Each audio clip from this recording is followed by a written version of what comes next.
ఎవరికైనా fixed deposits ఎస్బీఐలో ఉంటే ఏ విధంగా 15G ఫామ్ను ఆన్లైన్లోనే సబ్మిట్ చేయాలనేది ఈ వీడియోలో పూర్తిగా డీటెయిల్గా చూద్దాం. అంటే మనం 15G ఫామ్ని సబ్మిట్ చేయడానికి బ్యాంకుకి వెళ్లకుండానే ఆన్లైన్లోనే మనమే ఈ 15G ఫామ్ని ఆన్లైన్లో సబ్మిట్ చేయవచ్చు. ఈ 15G ఫామ్ని ఏ విధంగా సబ్మిట్ చేయాలని చూద్దాం. అసలు ఈ 15G ఫామ్ ఏంటంటే మనకి ఫిక్స్డ్ డిపాజిట్లో ఉన్నప్పుడు ఆ ఫిక్స్డ్ డిపాజిట్కి సంబంధించి మనకి ఇంట్రెస్ట్ అనేది అమౌంట్ వస్తుంది. ఆ ఇంట్రెస్ట్ అమౌంట్ మీద బ్యాంక్ వారు టీడీఎస్ అనేది కట్ చేస్తారు. అది 10% అవ్వచ్చు, లేదంటే 20% అవ్వచ్చు. ఈ విధంగా అమౌంట్ని బట్టి బ్యాంక్ వారు టీడీఎస్ అనేది కట్ చేస్తారు. అలా టీడీఎస్ని కట్ చేయకుండా ఉండాలంటే మనం బ్యాంక్లో 15G ఫామ్ ఇవ్వాలి. నెక్స్ట్ ఇక్కడ 15H కనిపిస్తుంది కదా, ఈ 15H ఏంటంటే అబౌవ్ 60 ఇయర్స్ సీనియర్ సిటిజన్స్ వచ్చేసరికి 15H ఫామ్ని సబ్మిట్ చేస్తారు. అదేవిధంగా 15G ఫామ్ వచ్చేసరికి బిలో 60 ఇయర్స్ వారు 15G ఫామ్ని సబ్మిట్ అనేది చేయాల్సి ఉంటుంది. ఇది ఎవరికి బాగా ఉపయోగంగా ఉంటుందంటే ఎవరైతే ట్యాక్స్ పరిధిలో ఉండరో, ఎవరికైతే ఇన్కమ్ ట్యాక్స్ అనేది పడదో వారు కంపల్సరీగా ఫిక్స్డ్ డిపాజిట్స్ ఉంటే ఈ 15G ఫామ్ని సబ్మిట్ చేయండి. అప్పుడు ఆ ఫిక్స్డ్ డిపాజిట్లకు సంబంధించి వచ్చే ఇంట్రెస్ట్ అమౌంట్ మీద టీడీఎస్ అనేది కట్ చేయరు, అంటే ఎక్స్ట్రా కట్ చేయరు. 100% ఆ ఫిక్స్డ్ డిపాజిట్ మీద వచ్చే ఇంట్రెస్ట్ అనేది మనకి వస్తుంది. ఈ విధంగా ఈ ఎస్బీఐ ఫిక్స్డ్ డిపాజిట్ సంబంధించి మనం ఈ విధంగా ఆన్లైన్లో 15G ఫామ్ని సబ్మిట్ చేయాలని చూద్దాం. ముందుగా మనం ఈ ఫామ్ని మనం నెట్ బ్యాంకింగ్ ద్వారా మనం చేయవచ్చు, లేదంటే యోనో ఎస్బీఐ యాప్ ఉంటుంది కదా, దాంట్లో నుంచి అయినా సరే ఈ 15G ఫామ్ని సబ్మిట్ చేయవచ్చు. ఇప్పుడు ఈ ఆన్లైన్లో నెట్ బ్యాంకింగ్ ద్వారా ఏ విధంగా ఈ 15G ఫామ్ని సబ్మిట్ చేయాలని చూద్దాం. ముందుగా మీరు నెట్ బ్యాంకింగ్లోకి లాగిన్ అయిపోండి. లాగిన్ అయిపోయిన తర్వాత ఈ సర్వీసెస్లోకి రండి. ఈ సర్వీసెస్లో ఇక్కడ మీకు సబ్మిట్ 15G ఆర్ 15H అనే ఆప్షన్ ఉంటుంది. దీని మీద క్లిక్ చేయండి. నెక్స్ట్ ఈ విధంగా ఓపెన్ అవుతుంది. ఇక్కడ మనకి 60 ఇయర్స్ బిలో వారు వచ్చేసరికి ఈ form 15G, next form 15H అనేది 60 ఇయర్స్ ఎబో వారు దీనిని క్లిక్ చేస్తారు. కాబట్టి 60 బిలో వారు అందరూ 15Gనే సబ్మిట్ చేయాలి.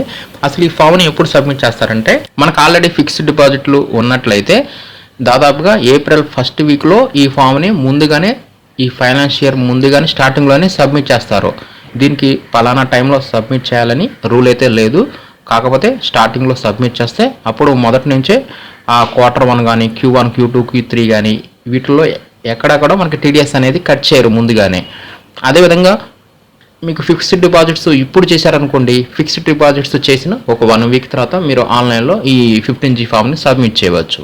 ఇప్పుడు నెక్స్ట్ ఏం చేయాలంటే ఇక్కడ సిఫ్ నెంబర్ ఉంది కదా, దీనిని సెలెక్ట్ చేసుకొని సబ్మిట్ మీద క్లిక్ చేయాలి. నెక్స్ట్ మరలా బ్రాంచ్ చూపిస్తుంది, ఆ బ్రాంచ్ కోడ్ని సెలెక్ట్ చేసుకొని సబ్మిట్ మీద క్లిక్ చేయాలి. నెక్స్ట్ మనకి ఈ విధంగా పార్ట్ 1 అనేది ఓపెన్ అవుతుంది. అంటే ఇదేనమాట 15G ఫాము. దీనిని మనం ఫిల్ చేసి సబ్మిట్ చేస్తే సరిపోతుంది. దీంట్లో దాదాపుగా 90% డేటా ఆల్రెడీ ఫిల్ అయ్యే ఉంటుంది.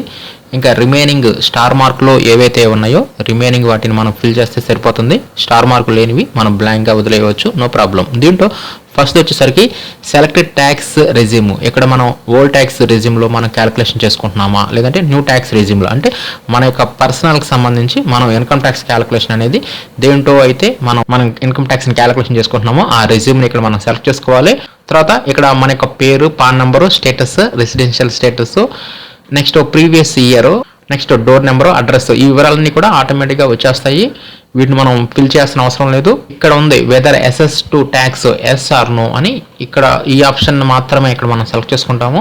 దీంట్లో ఇప్పుడు మనం కనుక ఆల్రెడీ ట్యాక్స్ని మనం క్యాలిక్యులేషన్ పూర్తిగా ఈ సంవత్సరానికి సంబంధించి పూర్తిగా చేసుకొని ఉన్నట్లయితేనే ఇక్కడ ఎస్ అని చెప్పి ఇవ్వాలి. మనం అప్పుడే ఇన్కమ్ ట్యాక్స్ని క్యాలిక్యులేషన్ చేసుకోము కాబట్టి ఇక్కడ నో అని చెప్పి ఇచ్చేసేయండి, no problem. Estimated total income previous year, అంటే ప్రీవియస్ ఇయర్లో టోటల్ ఇన్కమ్ ఎంత ఉందనేది ఇక్కడ మనం ఎస్టిమేషన్ ఇవ్వాల్సి ఉంటుంది. ఇక్కడ ప్రీవియస్ ఇయర్లో మన యొక్క ఇన్కమ్ని ఇక్కడ మొత్తం ఇక్కడ మనం టైప్ చేయాలి.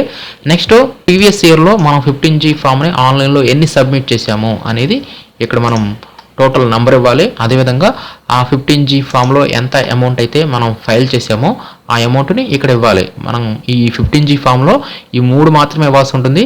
Weather assessed to tax yes or no ఇస్తాము, ఇక్కడ నో అని చెప్పి సెలెక్ట్ చేసుకుంటాము. అదేవిధంగా ఎన్ని 15G ఫామ్స్ ప్రీవియస్ ఇయర్లో మనం ఫైల్ చేసాము, అదేవిధంగా వాటిలో టోటల్ అమౌంట్ ఎంత ఉందనేది ఇవి కూడా సుమారుగా ఇచ్చిన నో ప్రాబ్లం. ఇవి ఇచ్చేసేసి ఇక్కడ ఇచ్చిన ఈ చెక్ బాక్స్ని సెలెక్ట్ చేసుకొని ఫైనల్గా సబ్మిట్ మీద క్లిక్ చేయాలి. సబ్మిట్ చేయగానే మరలా మనల్ని కన్ఫర్మ్ అడుగుతుంది. నెక్స్ట్ మరలా మనం కన్ఫర్మ్ మీద క్లిక్ చేయాలి. అప్పుడు మన యొక్క రిజిస్టర్ మొబైల్కి ఓటీపీ అనేది రావడం జరుగుతుంది. ఆ ఓటీపీని ఇక్కడ ఇచ్చేసేసి మరలా కన్ఫర్మ్ మీద క్లిక్ చేయాలి. ఇప్పుడు మన యొక్క ఫామ్ 16 అనేది ఆన్లైన్లో పూర్తిగా సబ్మిట్ చేసినట్లు అవుతాం.